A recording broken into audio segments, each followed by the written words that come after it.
What's up with it, everybody? You tuned in to another episode of Everything Boxing. I don't watch reality TV. I watch boxing. There he go talking that boxing again. Yeah, you already know what the routine is, how we do. When you come in the building, let me know you in the building. State your name, let me know where you coming from. And you already know how I do. Let's go ahead and sit back. Let me notify some people that I'm in the building and we can get the show started off.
What's up with it? Kenneth Wise off in the building.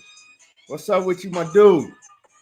Yeah, we got a whole lot to talk about. Like I said, I'm gonna just wait for some people to get in the building. Let me send some of these notifications out so people know that I'm on.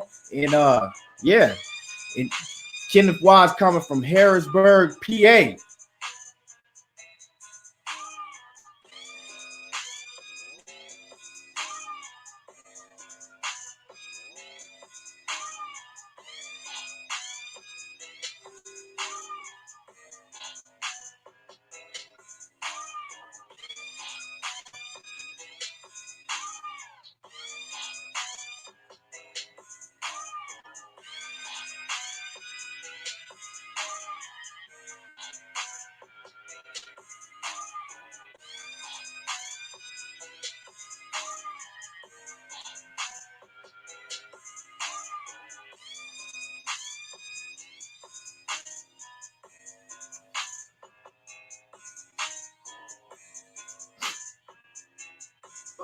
You tuned in to another. And once again, when you come in the building, let me know you in the building. State your name. Let me know where you coming from.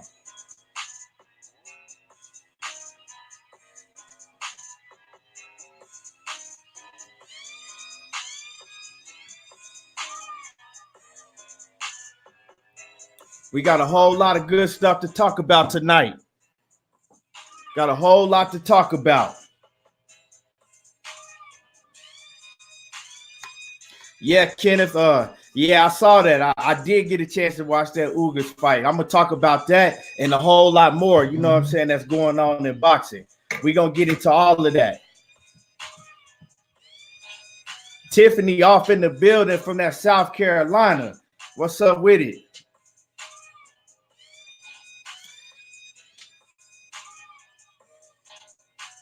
Like I said, we got a lot to talk about. Give about one more minute, give everybody a chance, to get the notification that I'm in the building, and we can go ahead and get it started off.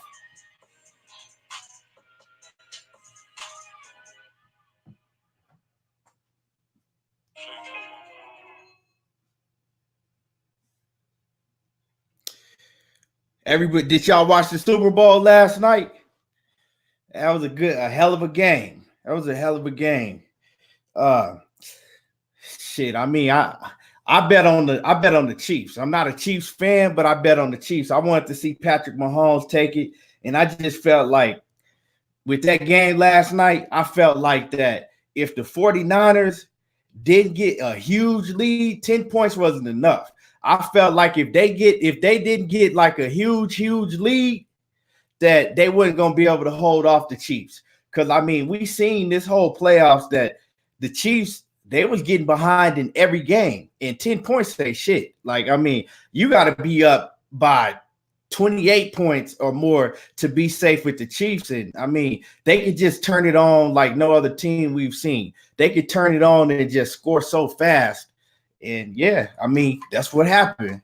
But it was a hell of a game. And shit, I'm looking forward to see what both of them teams gonna do next year. Even though I'm not a fan of either team, but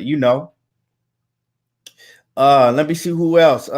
We got Dayton Henry Jr. coming in from upstate NY.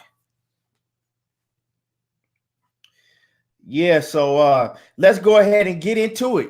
I ain't gonna make everybody wait no longer. We had a lot going. You know what I'm saying? We didn't have too much going on, but we did have some things going on in boxing. This past week, it started on Thursday. The DAZN card. I didn't get to see the full DAZN card, but I did get to see Tevin Farmer and JoJo Diaz. That's one fight I did make sure I was going to see. And it pretty much it wasn't a surprise to me how that fight turned out.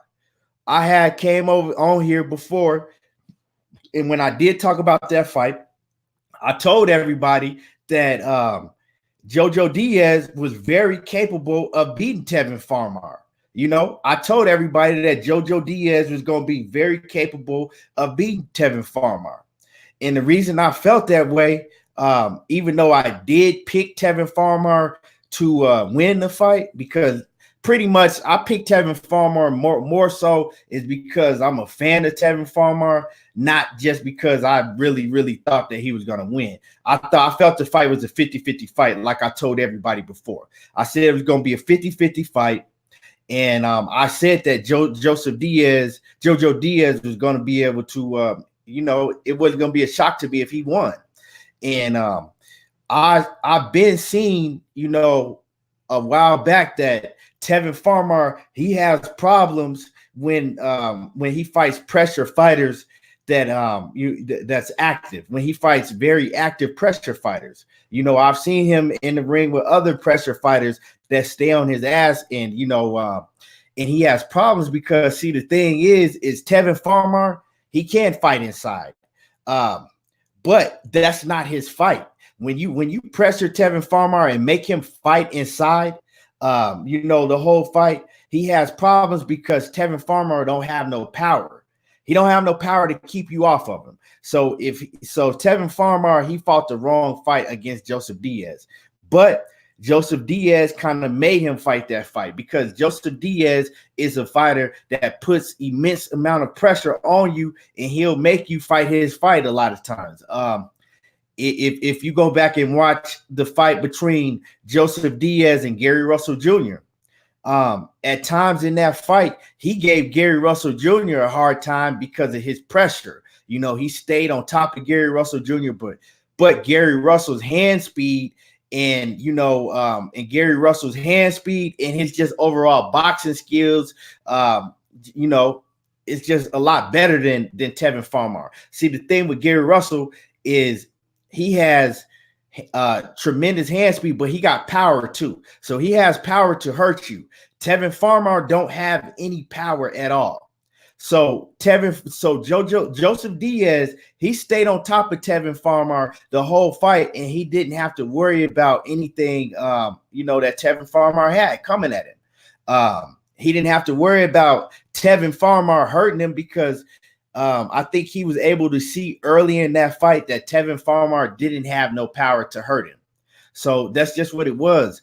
But the main thing that I saw in that fight that had me, it had me kind of worried is Tevin Farmer. He didn't look right in that fight. I know now, he's been released from the hospital. He's been cleared and everything. But when I was watching that fight, Tevin Farmer was acting like he had Tourette's. Lucia Johnson, I appreciate it. Off in the building. Let me see. Alpha Kenny Body off in the building. Scotty White. Go subscribe to Scotty White. Go subscribe to his channel, World Boxing. Salute Scotty White. But yeah, like I was saying, is Tevin Farmer, he was doing just weird things in the ring, and then I was watching him in his corner also, and he was doing it. he was twitching like he had Tourette's. And I've seen Tevin Farmer, I've seen, plenty, like a lot of his fights, and I never noticed him doing all of that. Like he was blinking his eyes and twitching and blinking. And I was like, man, what's wrong with him? Like, is something wrong with his brain? And what's going on with him? I don't know. It was just weird. Tevin Farmer, he just didn't look right in that fight to me. He said he felt good.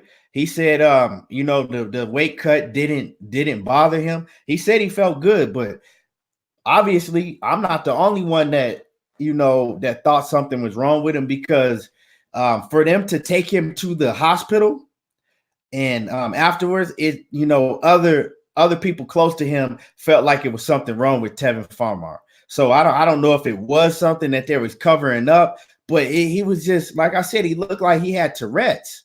He didn't look normal, Like, I'm like, damn, dude, Tevin Farmer, like, really, and I ain't even trying to be funny. When I'm watching the fight, I start thinking to myself, does Tevin Farmer have Tourette's? And I just never, like, noticed it, or he on some type of medication that he's not taking no more, because he looked like he had Tourette's. And I don't know, he just looked weird, but he fought the wrong fight, regardless of all that. He tried to fight Jojo Diaz's fight. Jojo Diaz is a guy that's going to be on top of you. He's going to try to bully you. He has a high work rate, well, he had a high I've seen Jojo Diaz when he's really on and he's clicking, he has a high work rate, and he's going to try to bully you. And he that's his fight, to fight inside, to get into a slugfest with you. And that's not Tevin Farmer's fight.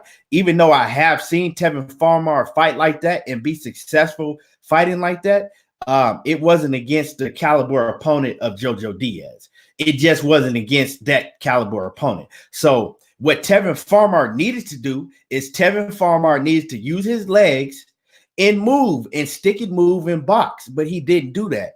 So, like I said, I don't know what was going on with Tevin Farmer.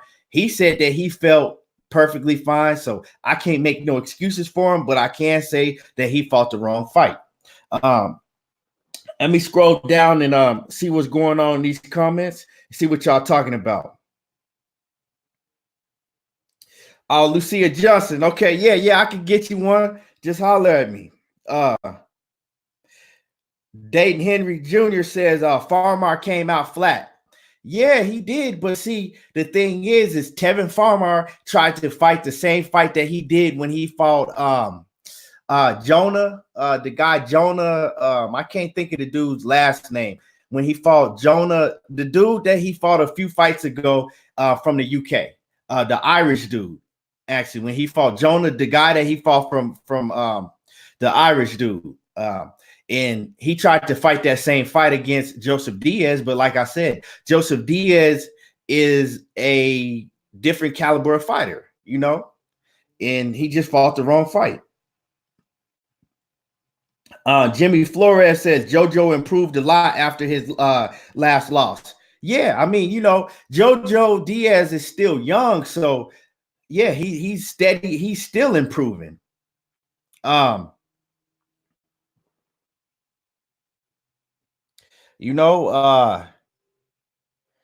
Dayton Henry Jr. says Gary Russell handled that pressure fine. Yeah, Gary Russell handled the pressure fine, of course, but Gary Russell is a whole different, to me, Gary Russell is a whole different caliber of fighter. To me, Gary Russell is one of the top 10 pound for pound fighters in boxing. The only reason we don't look at him on that list is because Gary Russell Jr. is not active enough. When you only fighting once a year at most, you're not active enough. So, I mean, that's why we don't look at Gary Russell Jr. and put him on a higher pedestal than what he, what we have him as, is just because of his inactivity. But let me see. Joe Parham says Farmer better stay away from Gary Russell Jr. and Tank. And yeah, see, that's another thing. When I saw Tevin Farmer in that fight against Joseph Diaz, right, it made me think of Tank Davis. Okay, it made me think of the Tank. It really didn't make me think of Gary Russell Jr. because I think Gary Russell Jr. is just too much for. But in him and Gary Russell Jr.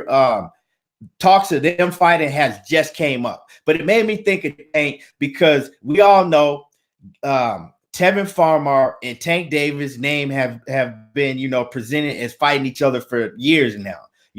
We know that they were supposed to fight, but the negotiations fell apart. And it made me think like, damn, Tank Davis, his team should have let him take that fight. Gary, because he was offered, Tank Davis was offered $5 million. I think it was $5 million or more to go over to DAZN and fight Tevin Farmer. But Leonard Ellaby was like, nah, they can't make us no damn offer. Leonard Ellaby was kind of playing the role like, oh, ain't nobody gonna offer my fighter shit. We do all the offering, which I wasn't really feeling that. I wouldn't really let because see, this is the thing. Now I think that I think that Tank Davis would have went over there and maybe knocked out Tevin Farmer. Now, if Tank Davis would have went over there and knocked out Tevin Farmer instead of fighting Yuriorkis Gamboa, Tank Davis, we would have gave Tank Davis much, much more respect than what he was getting after that Gamboa fight, because everybody looked at Tevin Farmer as a hell of an opponent. Like, Tevin Farmer probably would have been an underdog in that fight, but everybody would have looked at him as a live underdog. So I think that, Mayweather, Leonard Ellaby and them, I think they fucked up not letting, Tank Davis go over there and fight Tevin Farmer on DAZN. And $5 million, I mean, that's a lot of money. I don't know how much, I don't know how much, TMT is paying, is paying Tank Davis. But I mean, if he's making $5 million, I don't think he's making $5 million, but if he is making $5 million, it ain't nowhere more than that. I mean, it's not much more than that. He lucky if he is making $5 million. I don't think that he is making $5 million, but he could be. I don't know. But like I said, I think that they messed up and they should have let him go over there and take that fight on DAZN. But yeah, like I said, so it was a good fight. Tevin Farmer, Jojo Diaz, it was a good fight. Let me see what y'all talking about. Luke Van says Gary Russell is a beast. Yeah, Gary Russell's a beast. Dayton Henry Jr. says fastest hands in boxing. Yeah, I mean that's he could have the fastest hands in boxing. It's up for debate, but he could have the fastest hands in boxing.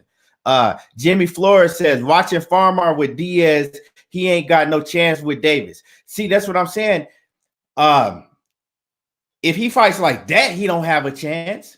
If he fights like that, he doesn't have a chance against Tank Davis. But if he fights the fight that he was supposed to fight against Diaz, he could make it an interesting fight. I'm not saying that he could beat Tank Davis, but it could be interesting. We don't know. You know what I'm saying? We still got to see Tank Davis in there with somebody better. But he messed up. Now he got to go back to the drawing board. Now he's saying that he is going to take his immediate rematch. And it's a fight, it's a fight I like to see. I like to see that fight, but I don't want to see him go in there and try to fight that same fight because Tevin Farmer don't have enough power to fight like that. He just don't. Tevin Farmer, he can't. Dude got what, like 30-something fights and 6 KOs. He don't hit harder than Paulie Malignaggi. Like, come on now. Tevin Farmer don't hit hard as Paulie Malignaggi. And that's just what it is.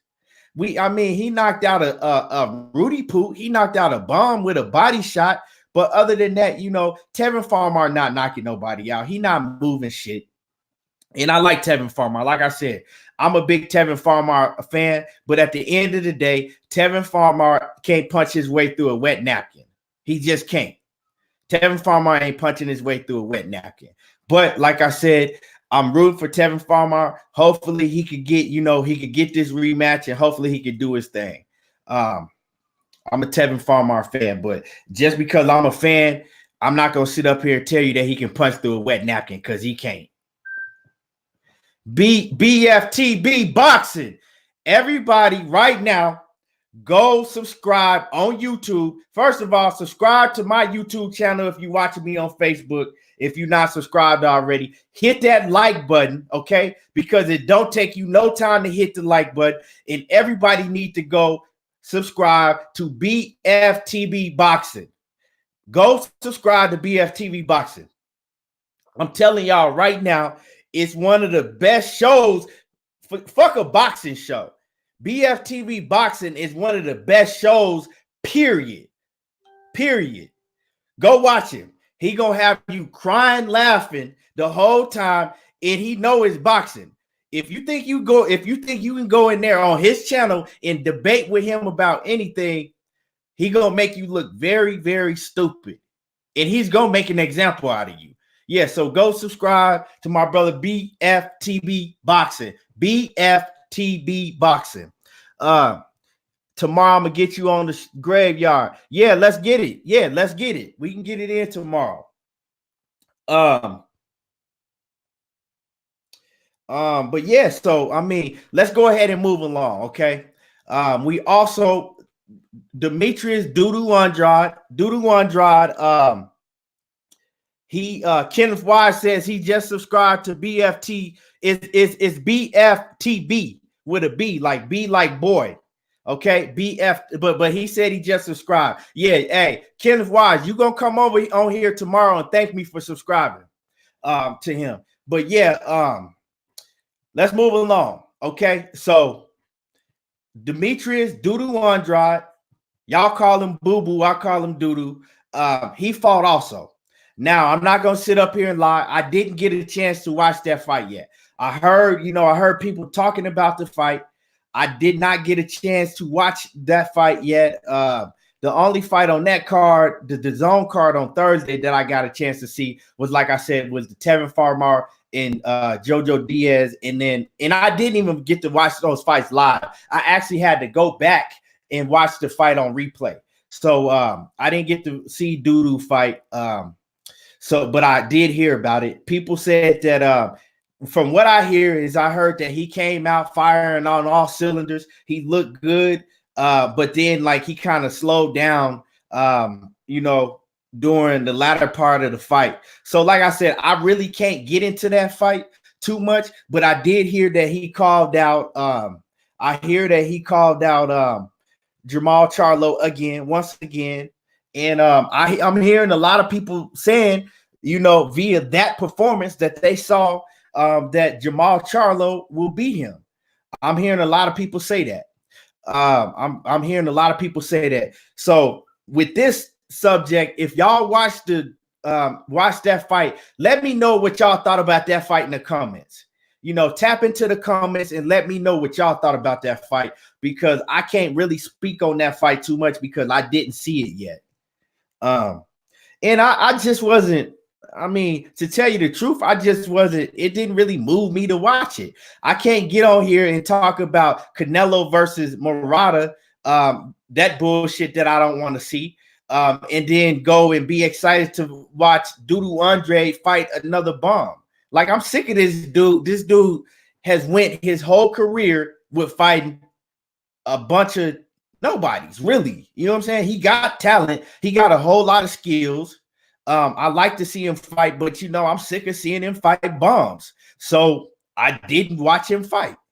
But I'll go check it out when I have time. Like, I'm not gonna break my neck. But and to tell y'all the truth, the only really reason I would watch that fight, I'm gonna watch that fight, because I want to see what everybody's talking about. Now everybody's, picking Jamal Charlo to beat him, definitely, and maybe knock him out. So I want to see that for myself, and just to be able to get on here and talk to you all about the fight. But other than that, I'm not worried about that shit. BFTB says he thinks that Kobarov beats him too.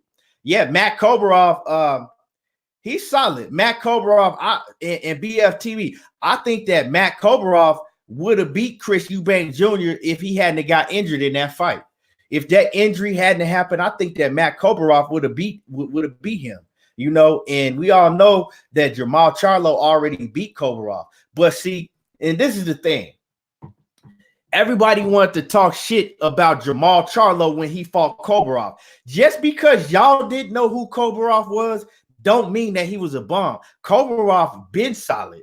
And for Jamal Charlo to go in there under the circumstances that he did and still beat Komarov, and he hurt Komarov a few times in that fight, showed you, you know, what type of animal Jamal Charlo is. But, you know, I want to see Jamal Charlo and Dudu Andrade fight each other. That's a fight I want to see.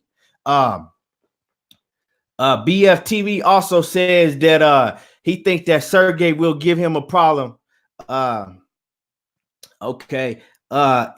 Okay. Yeah. He said he picked Komarov to beat Eubanks. Yeah, Eubanks don't move me neither. Eubanks is a dude. Like, if you put Eubanks in there with somebody that could box well, you know, pound for pound with somebody that could box well.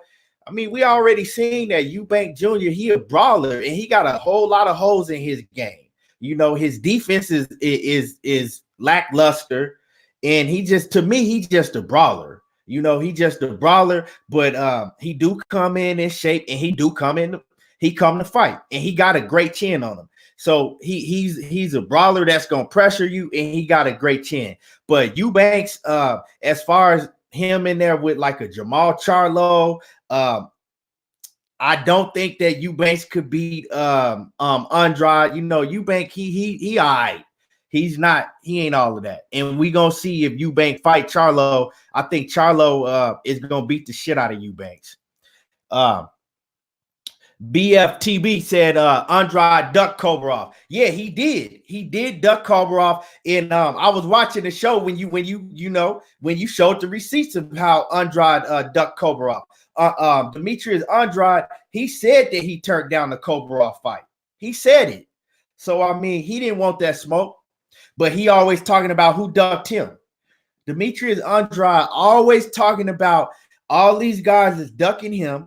But for one, he had a chance to fight Jamal Charlo before, and he turned it down. And he had a chance to fight Matt Komarov, and he turned that down. So he's not in the position to be turning down no fights, because every time we turn around, he fighting bums. Komarov, okay, BFTV says Komarov was supposed to fight Andrade in 2014, and Andrade turned it down. Yeah, that's a fact. That's a fact. Let me see. Jimmy Flores says all these badass fighters that ain't moving forward trying to fight nobody is going to happen, that they're going to lose to a nobody. Well, we've seen it. We've seen it. You know, we've seen that happen. You know, we've seen it already happen. These fighters, they not fight nobody, and then they fuck around and lose to nobody. But see, that's the thing.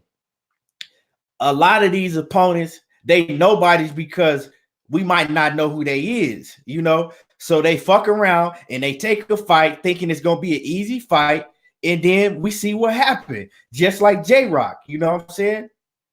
They get their head, you know what I'm saying? They get their head damn near knocked smooth off. Okay, Plant, okay, Kenneth Wise says Plant sweet hands. Caleb Plant, I think he's fighting the week after next. Caleb Plant, my dude. Everybody know how I feel about Caleb Plant. You know what I'm saying? Caleb Plant at 168. If Boo Boo Andrade moves up to 168, because he's saying that he'll move up to 168 to fight what's his name in the UK? He said Billy Joe Saunders. He said he'll move up to 168 to fight Billy Joe. I think that Boo Boo Andrade beat Billy Joe just because Billy Joe ain't looked shit ever since he got popped with PEDs. Ever since he got popped on that shit, he ain't looked like shit to me. But Caleb Plant Caleb Plant beat the shit out of any of them dudes and everybody at 168. Everybody likes Benavidez at 168. I like Benavidez, but to me, nobody fucking with Caleb Plant at 168 pounds. Caleb Plant, he got superb boxing skills. He got great footwork, and he got power. And he's getting better and better. He getting better and better. So yeah, Caleb Plant, uh, Scotty White, True says true words. Yeah. Kenneth Wise says Caleb Plant is the man. Let me see what some of the comments I missed. Dom Reek says Canelo versus Murata isn't happening. Where you get that from? Where you get? I know I haven't heard nothing about that. BFTB, if you still in the building, have you heard anything about that Canelo versus Murata fight being off? Have you heard anything? Scotty White, I know Scotty White, I know too. Have y'all heard anything about the Canelo versus Murata being off? I'm gonna go check. I'm gonna check that because I haven't heard nothing about that. Like I said, I haven't heard nothing about that fight. Last time I heard that fight was damn near almost, signed, sealed, and delivered. They had a fight date and everything. I think it was May 23rd and May 24th here and May 23rd in Japan. Okay, BFTB says Canelo versus Murata isn't just off yet. He says they still talking. He said the fight ain't off yet. They still in talks. He said then it was off. He said now it's back on. He said so basically the fight back on. And like I said, if y'all in the building, when y'all watch this, make sure you go subscribe to BFTB Boxing. And it's not a V with it's BFT with a B as in boy. He right here in the comments. Click on his channel and subscribe. You gonna thank me. So he said the fight's still in negotiations. So the Canelo versus Murata, that bullshit ass fight, he said it's still in negotiations, and they trying to make that fight over in Japan. Like I said, y'all already seen my last. If you seen my last live, you already know how I feel about that fight. I don't even want to get started because if I start going in on that fight, I'm gonna really go in. Let me see. So what else? So this weekend, okay, let's go ahead and move along. This weekend we had Mike Dallas Jr. Fight Yordenis Ugas. Okay, we had Mike Dallas versus Ugas, and Mike Dallas, I had seen him fight before, but I didn't know too much about him. I've seen him fight, but I didn't really know too much about him. Mike Dallas, when I seen him, when the fight started right off the bat, Yordenis Ugas looked like he was trying to get Mike Dallas up out of there, and he looked like he was trying to make a statement. He came out firing right off the bat. Yordenis Ugas came out with that overhand, with that overhand, and he was trying to take Mike Dallas's head off. The whole fight, and he kept the pressure on Mike Dallas. Mike Dallas, he did his thing, in spots. Mike Dallas, he an awkward dude. He had a lot of awkward movements, and he was very awkward. But Yordenis Ugas, he was just too much for him, and we all see Mike Dallas. His corner stopped it in I think it was the 7th round. They stopped that fight. And Yordenis Ugas, overall, he looked good. I think that Ugas needs to tighten up his defense. If he thinking about going in there and fighting Errol Spence, because he called out Spence. If he want to go in there and fight Spence, or even if he fight Terrence Crawford, he gonna need to tighten up his defense. But Yordenis Ugas, he can fight. He got respectable power. He don't have devastating power. He got respectable power. And what I mean by respectable power, he got enough power to make you think twice when just going in there on him, but he don't have that knockout power. And what I do like about Ugas is he goes to the body very well. He go to the body very well. I like how he go to the body. And Ugas, like I said, Ugas to me, he is a hard opponent for anybody. Ain't none of them dudes at the welterweight division gonna just go in there and walk through Ugas. We seen Sean Porter didn't want that smoke no more. Sean Porter said absolutely not when he was asked about a rematch, with Ugas. Sean Porter don't want that smoke no more. And to me, I'm gonna just keep it real with y'all. Even though, I fuck with Sean Porter, but Sean Porter lost that fight to me. You know what I'm saying? That's just my opinion. I think that Sean Porter lost that fight to Ugas. And Sean Porter don't want no smoke no more. And that tell you something. Sean Porter, he's staying far away from Ugas. That's a fight I wouldn't mind seeing again. Like, everybody talking about how Sean Porter deserves a rematch against Errol Spence. Okay, that's cool. That's cool. I don't have no problem with that. You know what I'm saying? If y'all feel that way, you feel that way. I would like to see a rematch with Sean Porter and Errol Spence too. But at the end of the day, you know what I'm saying? Let's keep it 150 straight down the middle. If Sean Porter deserves a rematch, can't nobody tell me Ugas don't deserve a rematch with Sean Porter. Because Sean Porter and Ugas, to me, was much more closer than everybody saying Sean Porter and Spence was. It was closer. And Sean Porter got dropped in that Spence fight. Didn't nobody get dropped in the Ugas and Sean Porter fight. Like I said, if Sean Porter think he deserved a rematch with Spence, well, then Sean Porter need to keep it real and go ahead and address giving and stop ducking the rematch against Ugas. He need to address that situation. So you can't sit here and cry about Spence not giving you a immediate rematch, but you ain't give Ugas a rematch when you know Ugas dealt with you in that fight. You know what I'm saying? You know Ugas dealt with you in that fight, Sean Porter. Let's just go ahead and keep it real. Ugas dealt with you in that fight. Cassandra Mason off in the building. Cassandra Mason says, I saw someone post. My bad, I lost it. She said, I saw someone post that Canelo was going to fight Billy Joe Saunders. Yeah, they had said that. They was talking about Canelo and Billy Joe fighting right before. Before they was talking about them two fighting. But then, this Murata fight came along, and they said that fight between Billy Joe Saunders, the negotiations had stopped. So, they not even negotiating no more for what I know. But I don't to me, I don't want to see Canelo fight none of them dudes. When you got a guy like Jamal Charlo that you've been ducking him. So regardless if y'all come on here and say, oh, he'll beat the shit out of Jamal Charlo. That's your opinion. That don't mean nothing. The thing is you've been ducking. Canelo has been ducking Jamal Charlo since 154 pounds. So it's time for that fight. That fight is way past due. So, and then Demetrius Andrade, Canelo, he's come out of his mouth and he's basically said he's ducking Andrade.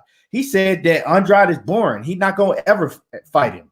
So how are you going to, at one point, come in the division talking about you want to unify all of the belts at 160. But now all of a sudden you don't want to fight the other champions? We got Jamal Charlo, that's WBC, and then we got Demetrius Dudu. He a champion. So you don't want to fight either one of those champions? Now all of a sudden, so basically you want to unify based on whoever had the belts at that time. Yeah, nah. And so that's just what it is. I don't want to see Canelo fight no Billy Joe Saunders. I don't want to see him fight Billy Ho because, like I said before, Billy Ho hasn't looked like shit ever since he got popped with PEDs. And then this dude Murata or whatever, I don't want to see that shit. That's a bullshit fight all the way around. That's not even a competitive fight. That's not a competitive fight at all. Jimmy Flores says Andrade did okay in his last fight, but it looked like he couldn't handle the pressure and he was only looking for a big shot and he kept going down too much. He did win. He said he did win, but also he looked out of shape in the middle of the rounds. So he looked out of shape. And so, but see, Jimmy Flores, that's the problem. When you fighting all of these bombs, bomb after, but well, I'm not even gonna call them bombs. I'm gonna say when you fighting these dudes that are supposed to be bombs or that nobody know about, that you supposed to just go in there and destroy easy. Um, getting comfortable. He might have not even trained hard. I don't know. Like I said, I had to go back and watch the fight. But I've seen Doodoo perform like that on several occasions before. I seen him go in there and look very good in the early rounds and then fizzle out, during the middle parts of the fight. It's not the first time I've seen him do that. I've seen him do that before. So it don't surprise me at all. That don't surprise me when y'all saying, but like I said, I didn't watch the fight, but it don't surprise me. If I get some time tonight when I lay it down, I'm probably gonna turn it on fight. Dorian Gray says Porter went down against Ugas, but they didn't call it. That's a fact. They didn't call it a knockdown, but like I said, Ugas was handling Sean Porter. Sean Porter thought he was going to be able to go in there and use that bully shit against Ugas, and Ugas was too strong for Sean Porter. Ugas, that dude is strong. You know what I'm saying? With a forehead like he got, you got to be strong. Man, that boy Ugas' forehead looked like a bicep. You know that dude's strong. His forehead looked like a bicep. So ain't nobody going to go in there and bully Ugas, period. When you got a forehead that look like a flex bicep, yeah, that dude's strong. Hold on. Let me see what y'all talking about. Kenneth Fox said Bud Crawford is the biggest duck in boxing nation. He should be embarrassed. I wouldn't call him no duck, but him and Sean Porter need to get it on, because y'all know how I feel about that shit. And him and Ugas, they can get it on. Bud Crawford. Okay, Bud Crawford, he need to be calling out dudes like Ugas. Ugas beat him in the amateurs. Ugas beat him in the amateurs, and the fight wasn't even close. Okay, I know that was the amateurs, but don't you want to get your get back? You know what I'm saying? He should want to get his get back. The competitor that I know that Terrence Crawford is, I would think that he would want to get his get back from what happened to him in the amateurs with Ugas, and also Danny Garcia beat him in the amateurs too. They 1-1. I know we talking about the pros, but you got to fight some of these dudes. But that's a whole different, you know what I'm saying? We get in that. That's a whole different book. We start getting into that. That's a whole different book. Kenneth Wise says that's why I called him a duck. You can look at it that way. I'm not going to call him a duck because for the fact is truthfully, I don't think that Bud Crawford is afraid to fight any of these guys. But on the other hand, I think that Bob Arum, I think that they don't want to put Bud Crawford in the ring with a guy like Ugas or Sean Porter, right? Because he probably gonna look.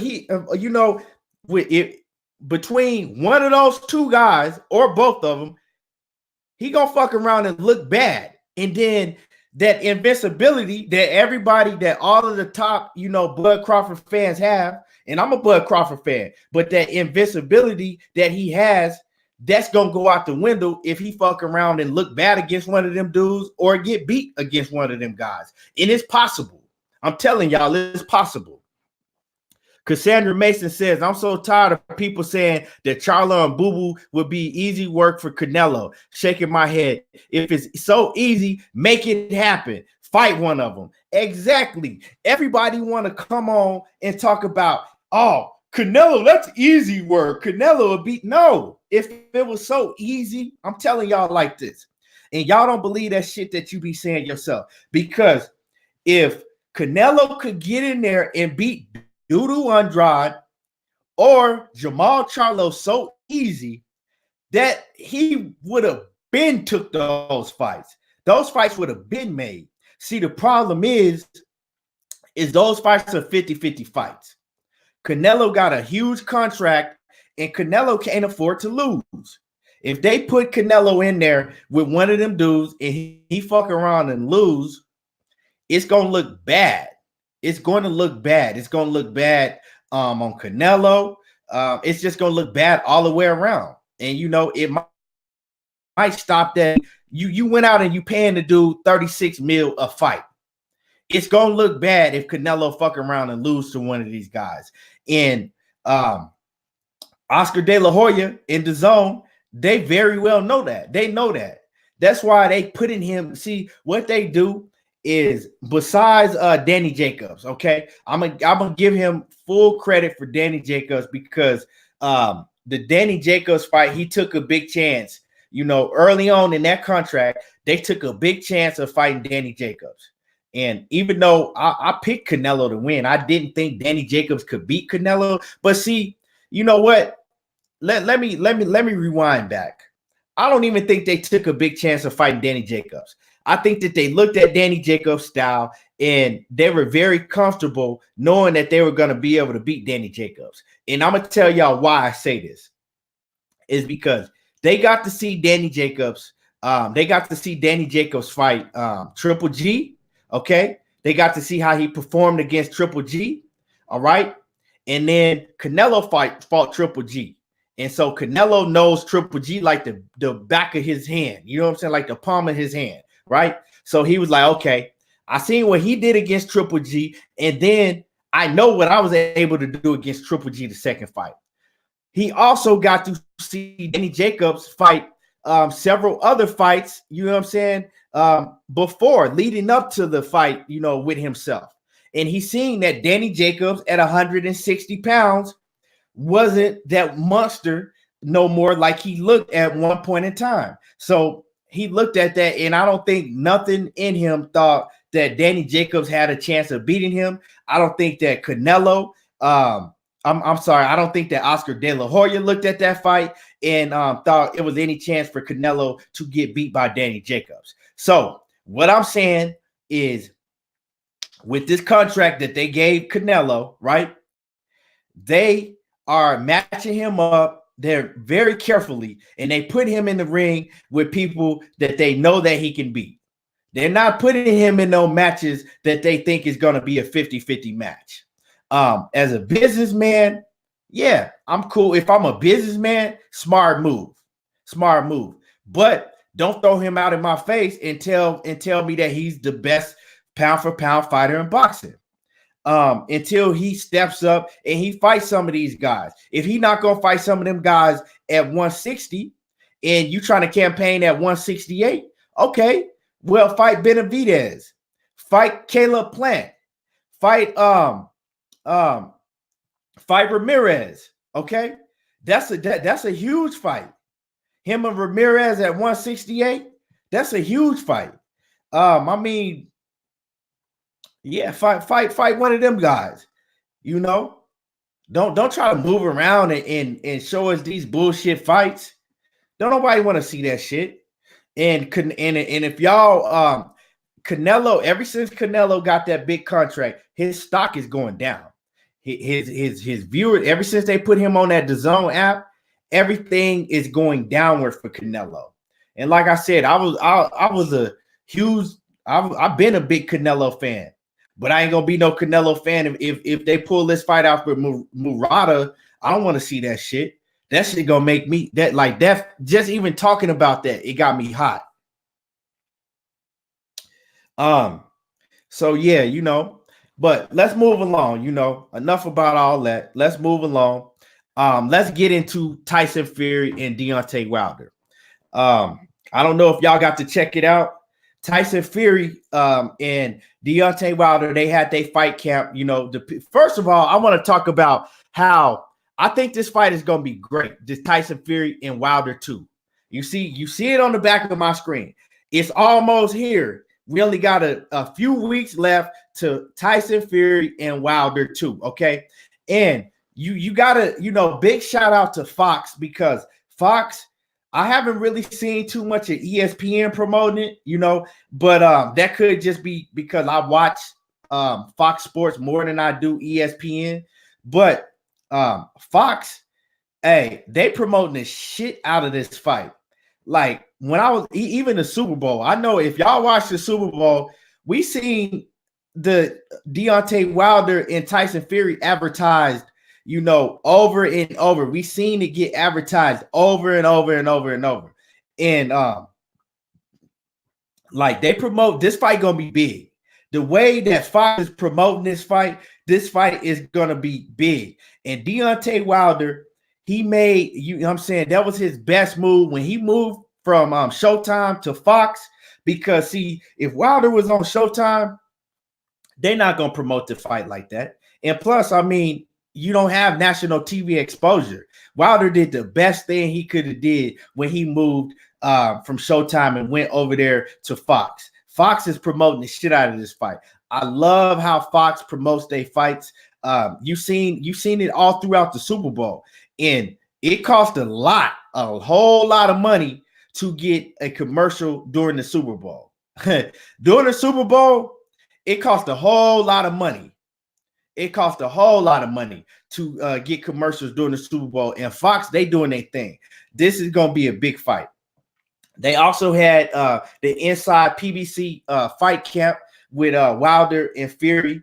And Fury, Wilder, they show Wilder a little bit in the gym, but something that really that I really looked at is Fury. He didn't want any cameras in the gym while he was doing training in the ring. He didn't let no cameras in the ring with him, while he was on the mitts, show anything that they was working on. And it's like what you trying to hide? It ain't like that. We never seen you training before. Like, what are you trying to hide this? So, I think he's nervous.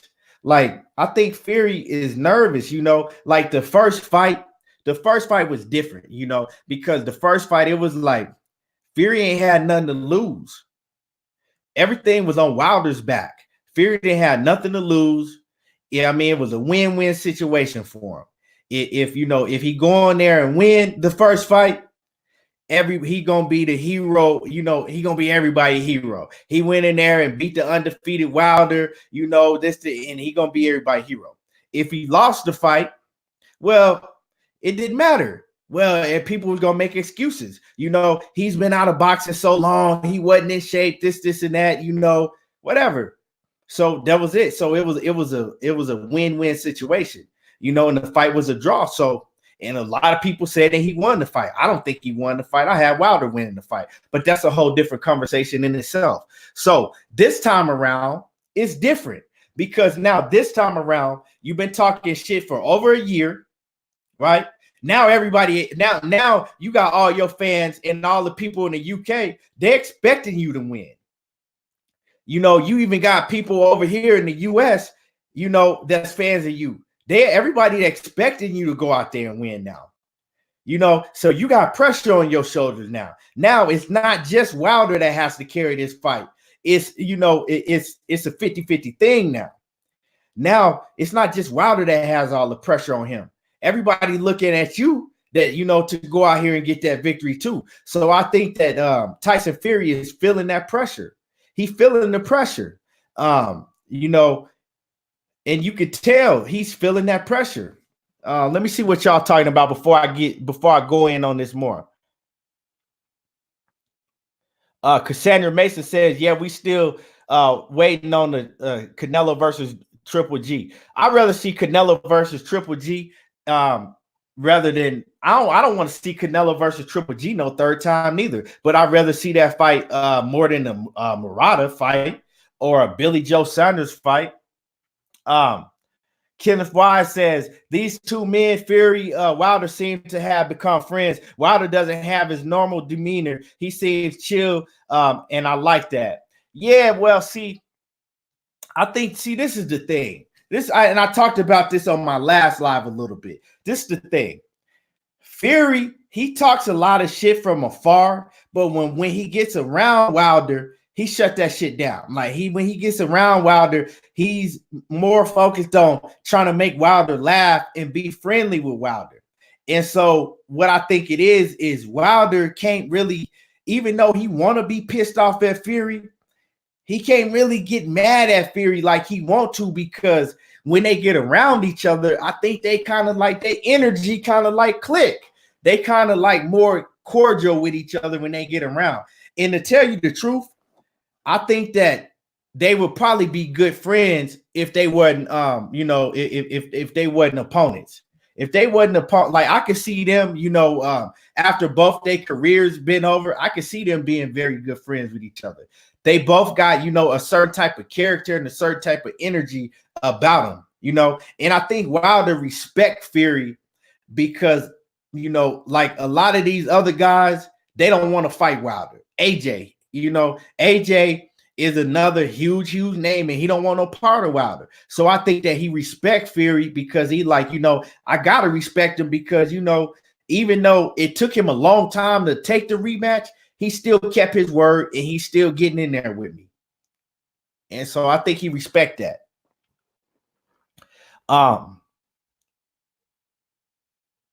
Dayton Henry Jr. says Wilder's power is not of this world. Yeah, that's a fact.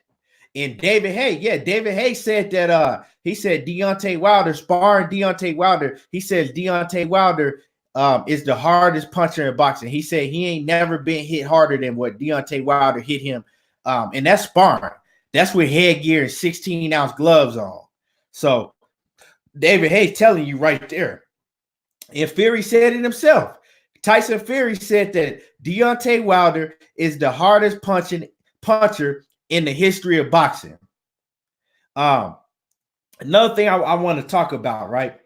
I want to talk about how an interview that Tyson Fury did. Okay, Tyson Fury recently did an interview, and he talked about a lot in that interview. Okay, one thing he talked about like he's steady adamant that he's going to KO Deontay Wilder.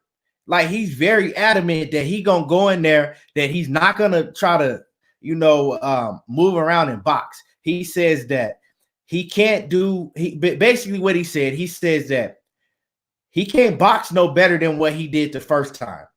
He said he cannot box no better than what he did in the first Wilder fight, and he didn't get the win. So he said that this time around, he's not going in there to just try to box and move. He says that he feels that he hurt Wilder a lot of times in that first fight, but he wasn't in.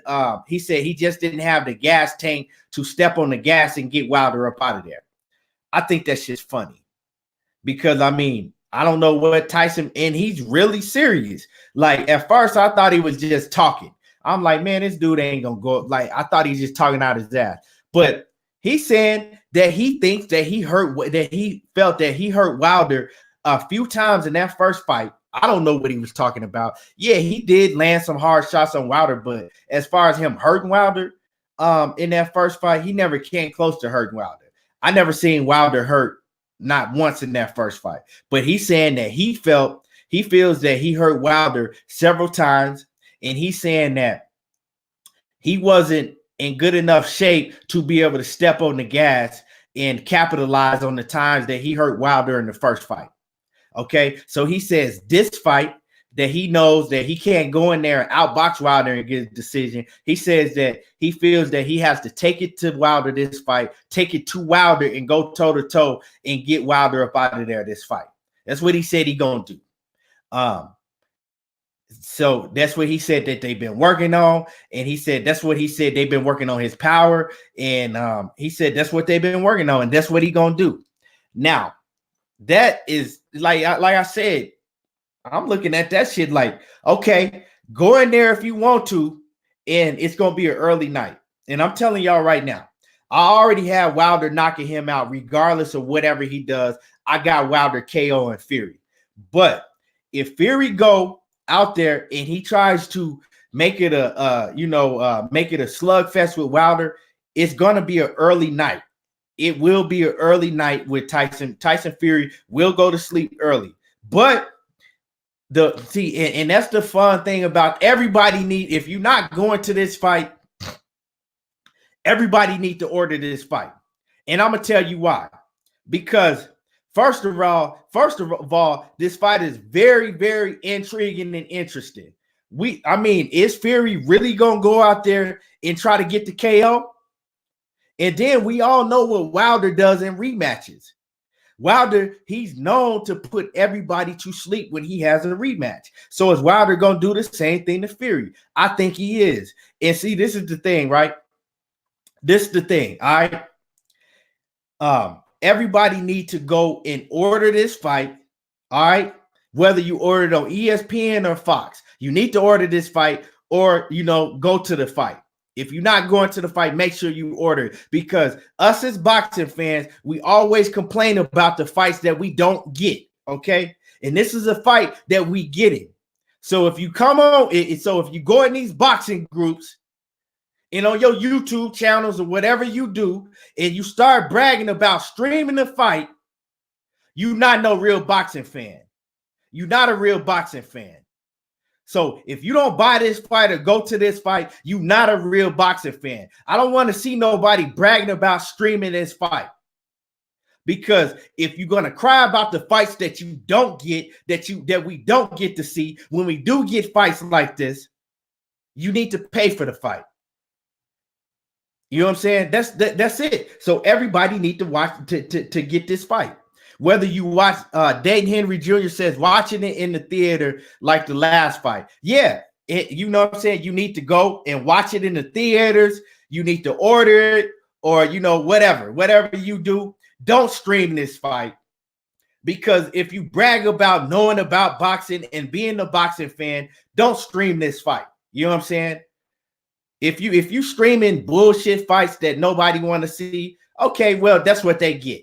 They should have put on better fights. But when they put on fights like this, don't stream the fight and then get off in the fucking boxing groups and shit and brag about with these other fucking clowns and brag about how you streaming the fight and where you streaming the fight at.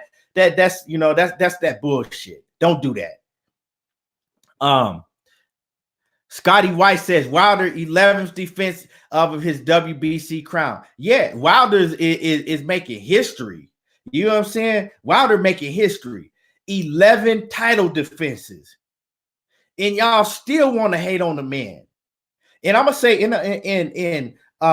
another thing. UK Strand says, I'm not paying. And then he puts a laughing emoji. And you feel do you feel like you don't have no say so if you're not paying for a fight like this? You don't have no say so. You shouldn't even come on here and say nothing. Like, you shouldn't even say that you're a boxing fan. And then you talking about Fury will embarrass Wilder next time, but then you're gonna come on here and laugh about how you not paying to see the fight. You're a clown, and you're the clown. You one of the clowns that I'm talking about. Period. Like I said, if you call yourself a boxing fan, but then you go and laugh about not paying for the fight and like, how you gonna come on here and have an opinion when you don't even support boxing? If you don't support boxing, you don't have no opinion, dude. Like, your opinion don't count. You know what I'm saying? Your opinion don't count. Now, if you're going to if you're going to a fight party, that's cool. You know what I'm saying? If you're going to a friend's fight party, that's cool. But if you just flat out bragging about like, oh, I'm not paying to see it. I mean, what other fight is better that's going on, that's made? What other fight out there right now that's made, signed, sealed, and delivered that's going on, that's going to happen in boxing that we know of? It ain't a fight better. Dayton Henry Jr. says the last two undefeated heavyweights, it's beyond, it's gonna be lit. Like, it don't get no better than this.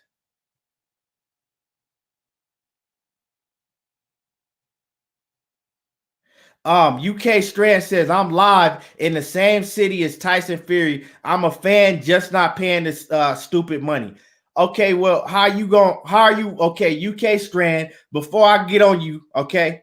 So I don't have no problem with you, UK Strand. I don't have no problem with you, okay? But before I go in on you, how are you going to watch the fight? Are you streaming the fight? Or are you going to a fight party? How are you going to watch the fight? But while I'm waiting for you to answer that, also, Tyson Fury, he said a lot of things. Like I said, he said more. He said a lot more. Tyson Fury, he also talked about how he misses his former trainer, Ben Davison. He said that they had a relationship that was beyond boxing. And he says that he wished Ben Davison was in camp with him right now, helping training him. He says that he still talks to him and text him to this day. So he says that he don't think that their relationship is over with. He says that he he said he don't think that their relationship is done. He says that he is looking forward to working with him in the future. He says that they didn't end on bad terms. He said he didn't do anything bad to Ben Davison, and Ben Davison didn't do anything bad to him. So basically he's like that they still cool with each other, right? But other than all that, Tyson Fury, he claims to be in much better shape than he was the last fight with Deontay Wilder, right?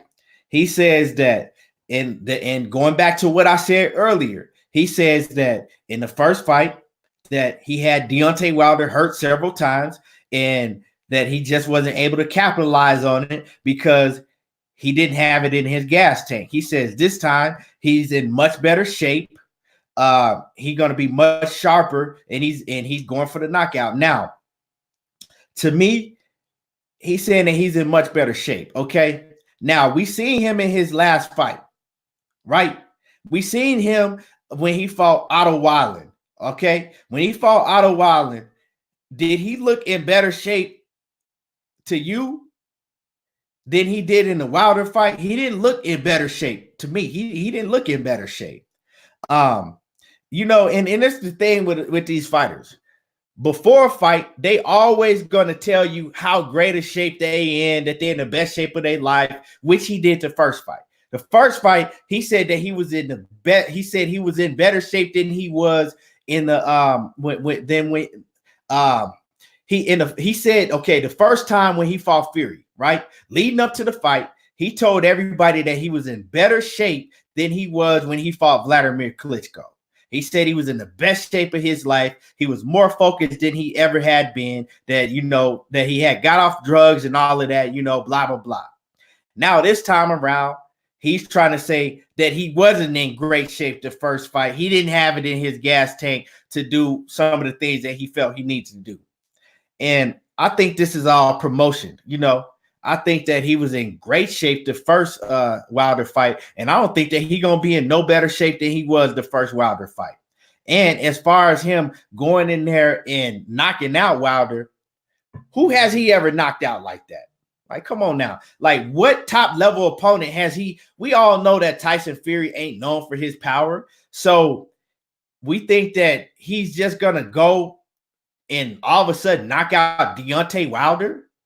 Come on now, man. Like, cut it out. Cut it out. To me, I think he's still going to go in there and he's going to try to outbox Wilder because that's the only chance that he has to win this fight. And I don't have him winning this fight at all. But that's his only chance.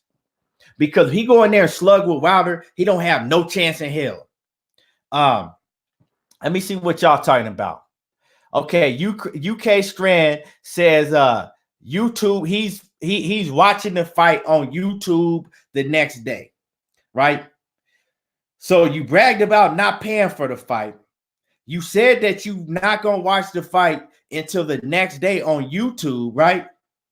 Oh, okay. He said he's working that day. Okay. All right. I don't have no problem with you. I'm cool. I'm not going to get on you. UK Strand, I'm not going to get on you. You know what I'm saying? If you say you working, you're not going to be able to watch the fight. Okay. That's cool, but you could still order the fight, and I don't know what it is. If you're from the UK, I'm thinking that you are from the UK because you're going for Fury, and your name is UK Strand. So if you are from the UK, yeah, I mean, if you're from the UK, I still think that you should order the fight. I don't know how it works over there. If you could order the fight, over there in the UK and then watch it on replay. if you can record it, I still think you should do that. But if you work it, yeah, you work it. You can't do nothing about that. Dorian Gray says, them motherfucking tickets is 521 for the cheap seats in MGM. I saw Stavern versus Wilder for $60 in the same damn seats. I'm gonna pay-per-view if I can't find a deal. So Dorian Gray, those are resale tickets, okay? Those are resale tickets. So what the resellers did is they bought the tickets up, and now the only tickets that you can buy are resale tickets, and they like 6 and 7 times the regular price of the tickets. Okay, now if you want to go to the fight, I have a ticket connect to where you don't have to pay that high ass resale price. You could pay the price that they originally were, and they, like I said, those prices that you see in Dorian is from resellers, and they hike the prices up like 10 times more than what they really are. So if you're thinking about going to the fight, hit me in my inbox and let me know that you want to go to the fight. Other than that, buy it on pay-per-view. Scotty White says trainers are always expendable goods. Yeah, but if you click with a trainer, you click with him. You can't click with every trainer you got. But if he feel that he's saying that he switched trainers, he said he didn't want to get rid of Ben Davison. He says that he just wanted to implement, some new things that he know that he needed to work on in order to go into this second Wilder fight. And see, this is the thing. You can't sit here and tell me that you think that you won the Wilder fight 10 rounds to 2, but then you switching trainers and you doing, if you felt that you won easily like that, why would you be switching trainers? That means you wouldn't really have to do nothing more than what you did the first fight, except for not getting knocked out. So, I mean, that lets me know that a lot of people like to say Fury is in Wilder's head. That's not the case. Everything that Fury has done leading up to this fight should tell you that it's the opposite. That Wilder is in Fury's head. That Wilder is in Fury's head. And like I said, it's not even so much as what Wilder's saying vocally. Wilder's in Fury's head because Fury probably still has nightmares of that knockout, of those knockdowns, whatever you want to call it, knockout, knockdown, whatever you want to call it. But he felt the power and he know what it is. He still has flashbacks. And one other thing I want to talk about, right? Hit my like button, okay? Go subscribe to my YouTube channel. It's Everything Boxing on YouTube. If you're not subscribed yet, and hit my like button, okay? It don't take nothing to hit the like button, okay? Now, something else I want to get into. Tyson Fury talked about how he still suffers from depression. Tyson Fury says that he trains 6 days a week, okay? He says that he trains 6 days a week. And he says the only days off that he has is on Sunday. He's training up in Vegas, okay? So he got away. He said this time, he got away from his family. He's secluded. He's in Vegas, and he's training. I like that, I like that he's training, that he got away from, all of the distractions. And he says that a lot of people ask him, well, you in Vegas, it's a lot of distractions out here. You training, like the casinos, he says that he's 10 minutes away from the strip, or 10 miles or 10 minutes away from the strip, right? And so he said a lot of people talking to him about it's distractions. Like, I know that you're in a casino, the nightlife in Vegas. We all know what it is in Vegas, but he says that he doesn't go anywhere near the strip. He says that he doesn't go nowhere. He trains, and that's all he does. And he trains 6 days a week, right? So the only day off that he has is Sunday, right? Now, something very interesting that he said. He says that when he's not training, that he suffers from depression very bad. So he says that Sundays, when he's not training, He says Sunday is always a horrible day for him. He says Sundays are horrible for him. He says because when Sunday comes, he's not training and he's just like he's depressed. He says so all of those, issues that he has with depression and everything that goes on with him, he says everything kicks in on Sundays. Everything kicks in on Sunday because I guess training is like his way of staying busy and dealing with his depression. He said, that's how he deals with it. He trains 6 days a week, and when he can't train, he goes into a dark depression state, and that's what he said. So he says on a Sundays is always very bad for him, and I look at that in a lot of different ways that could affect him. Tyson Fury is always on the verge. He's always on that verge of going back to the old Tyson Fury, of going back to what happened, during, when he beat Klitschko. We all know what happened when he beat Klitschko. He got into drugs, alcohol real bad, and he went into that dark depression. So, and this is another thing leading up to this fight. He's always inches away of going back into a dark depression stage. So we never know what's going to happen with Tyson Fury. That's why a lot of people didn't even know if this fight was going to happen. We only got a few weeks left, but let's all pray that nothing happens, within the next few weeks in this fight, actually happens, because we all know that Tyson Fury, he suffers from depression and whatever else he suffered from. And this fight, we all know what he did with Klitschko. He was supposed to fight Klitschko and it got called off because he went into a depression state. So let's just hope that, he keep his head on straight and, that this fight happened. But yeah, like I said, that could say a lot of things. He says every Sunday is horrible for him because he goes into a deep depression every Sunday because he's not training. He says the only thing that keeps him from having, that keeps him from being depressed and going through these certain things that he go through is training 6 days a week. So yeah, hold on, give me 1 second. Oh. So what y'all think about that? What do y'all think about Tyson Fury?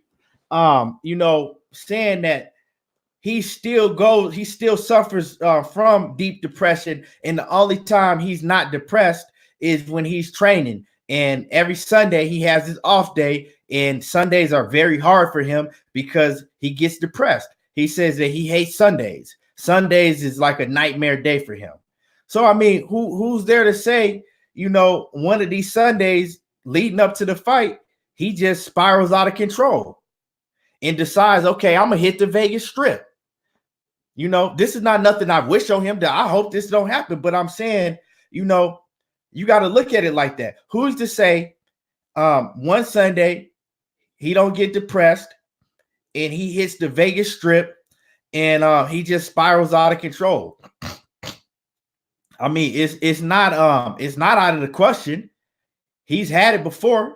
He's done it before. It's not out of the question. So when it comes to that, it all depends on who's around him. I think Tyson Fury, he needs to have certain type of people around him that's really looking after his well-being 24/7. Especially on Sundays, especially when he's not training. Whoever he has around him, they need to keep a close eye out on a close eye on him 24/7. And I think that they know that.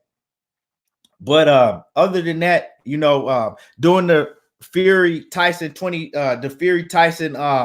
lead up, the Fox show that they have, the fight camp, they showed him training a little bit, and he looked good. The clips that they showed him training, he looked like he was training hard.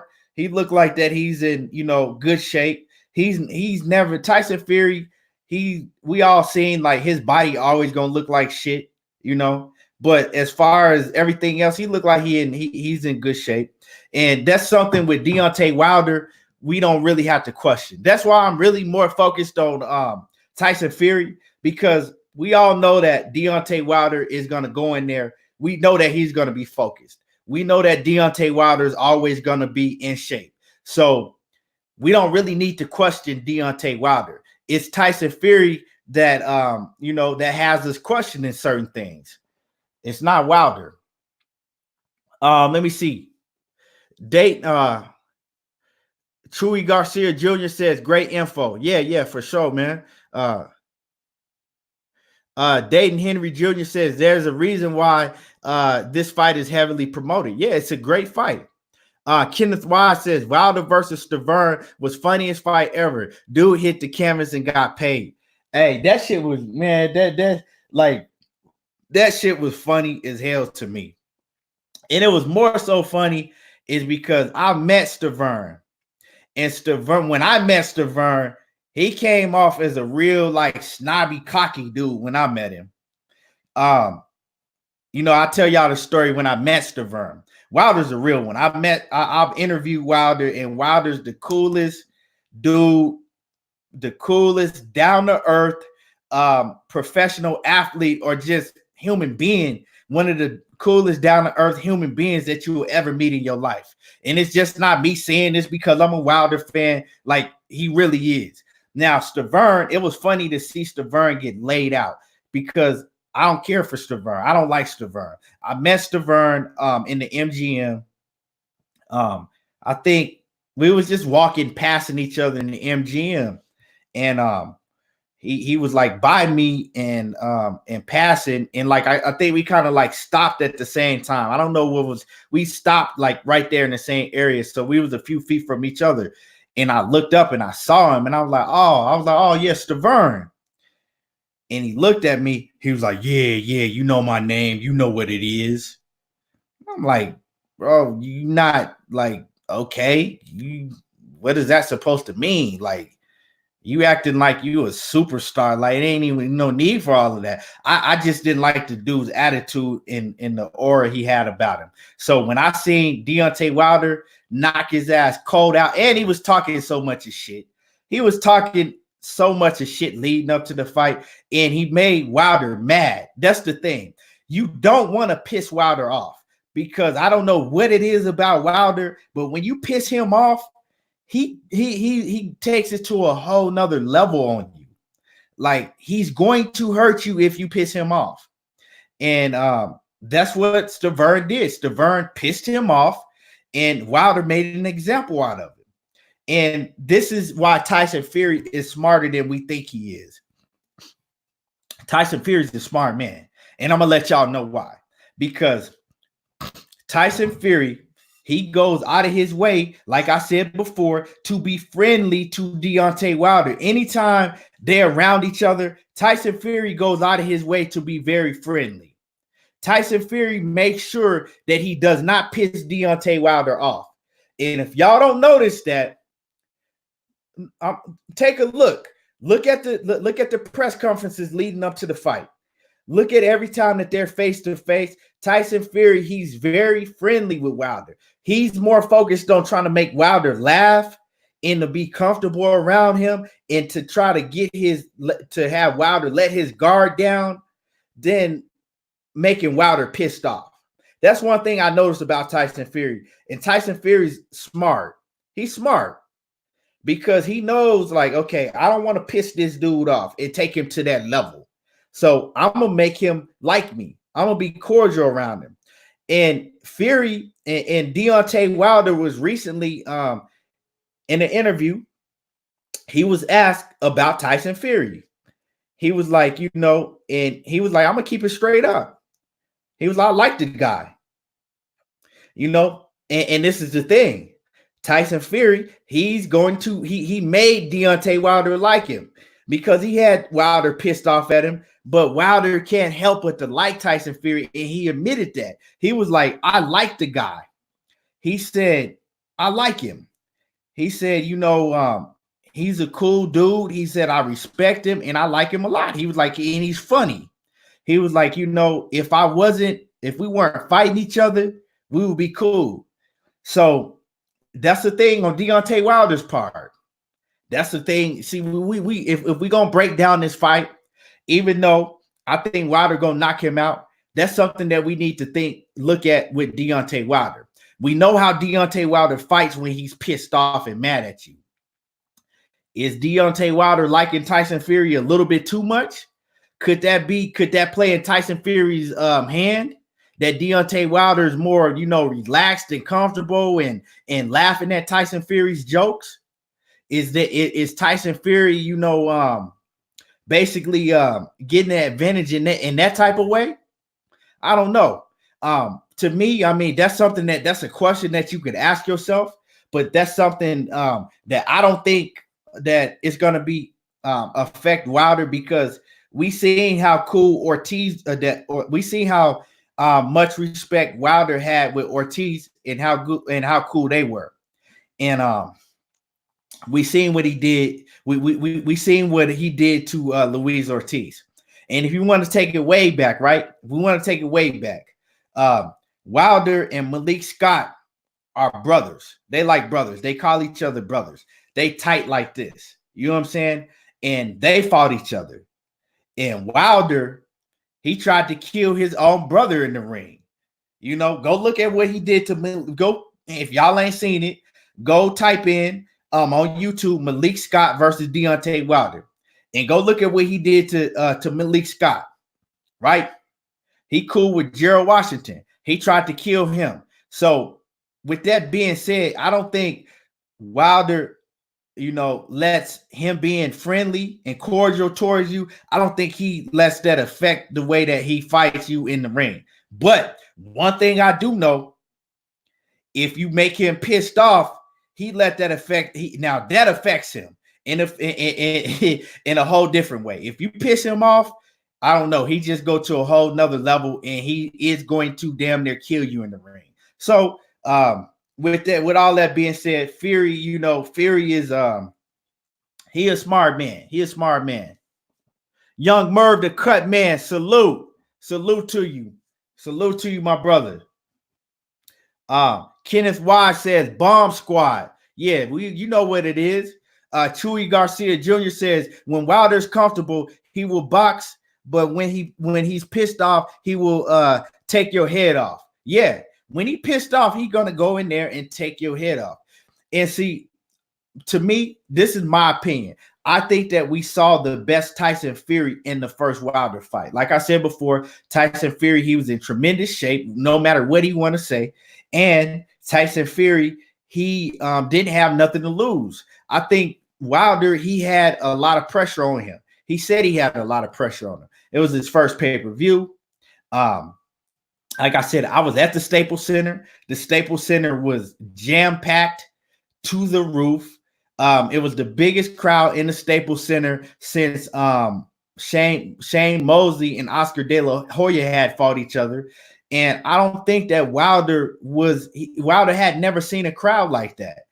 And on top of that, I don't think that Wilder was expecting a crowd like that. So, and if you go back and look, when Wilder walked out, he looked up he looked around the arena and he saw everybody. He saw the jam-packed arena, and the arena was loud.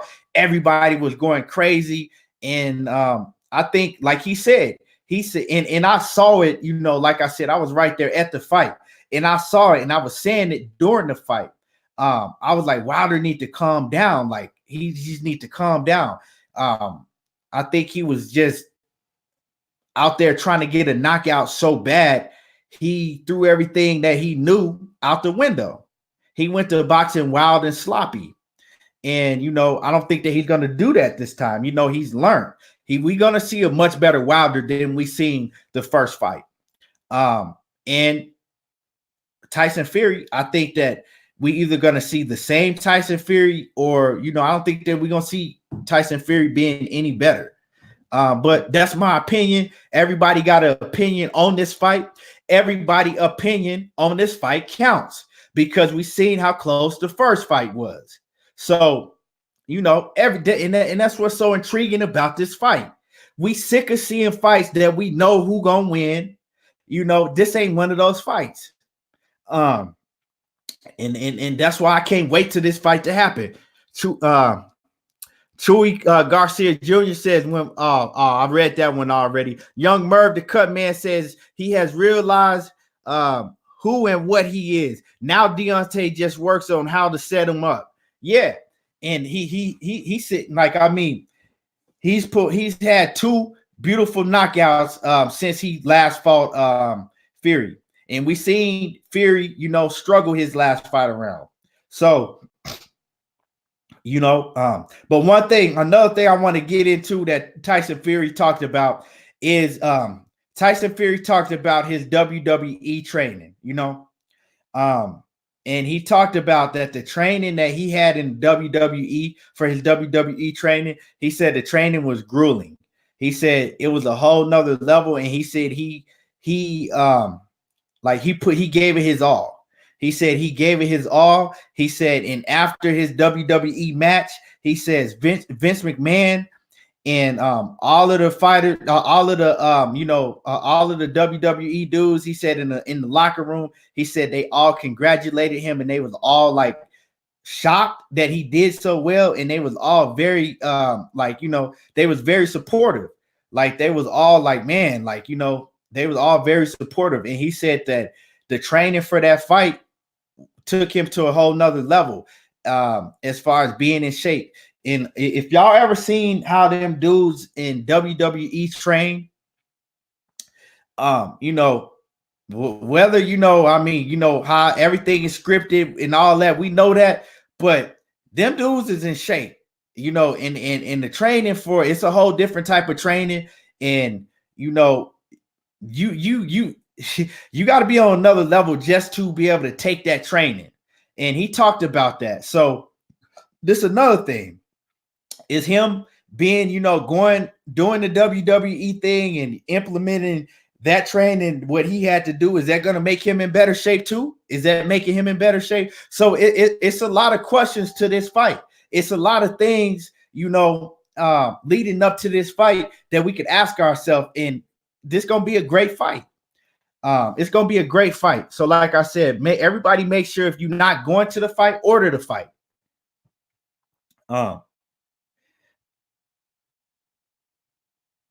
Chewy Garcia Jr. says, looks like he has to fight himself and Wilder, mental and physical.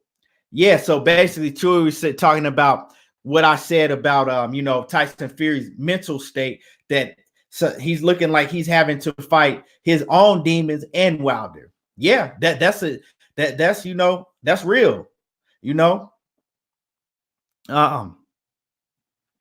But so yeah, this is gonna be great. It's good. It's all around. It's gonna be a great fight. But yeah, I'm about to. We already been on here an hour and a half. I'm gonna get ready to wrap it up. If anybody else got anything to say before I do wrap it up. Dayton Henry Jr. said, we know how this story gonna end. He says,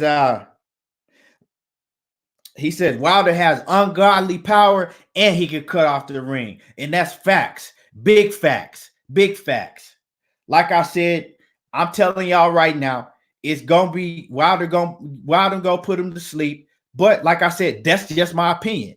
This is a 50-50 fight. And the funny thing about this fight is Tyson Fury is the slight favorite in this fight.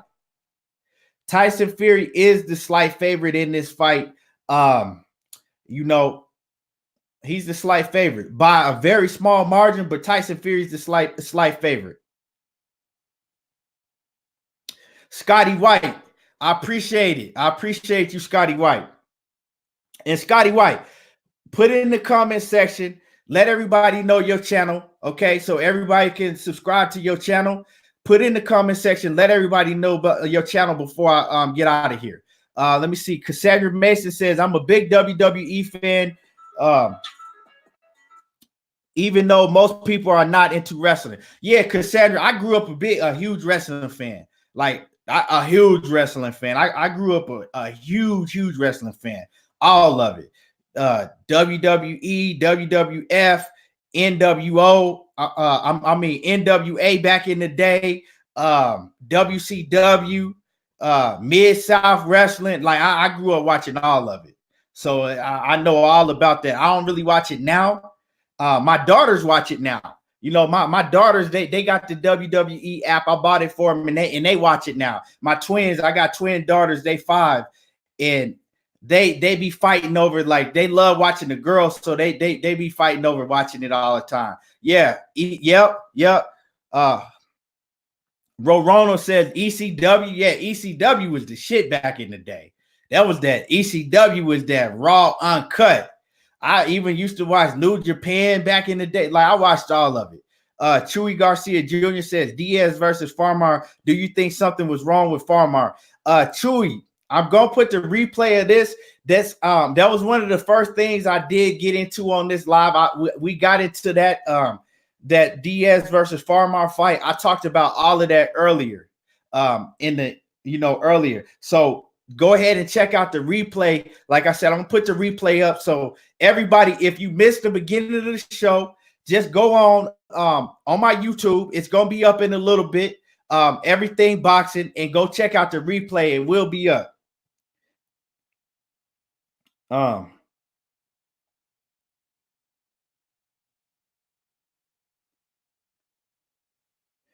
Yeah, so let me see what else y'all talking about.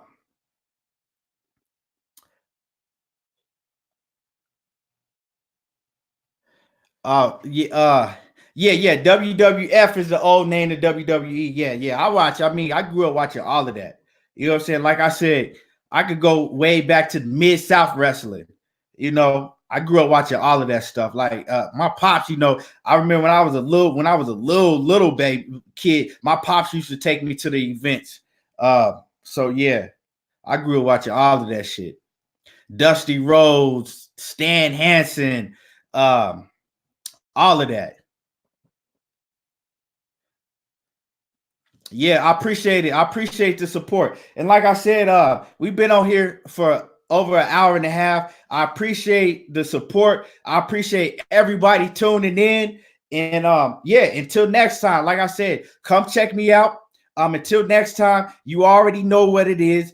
There he go talking that boxing again. And I don't watch reality TV. I watch boxing.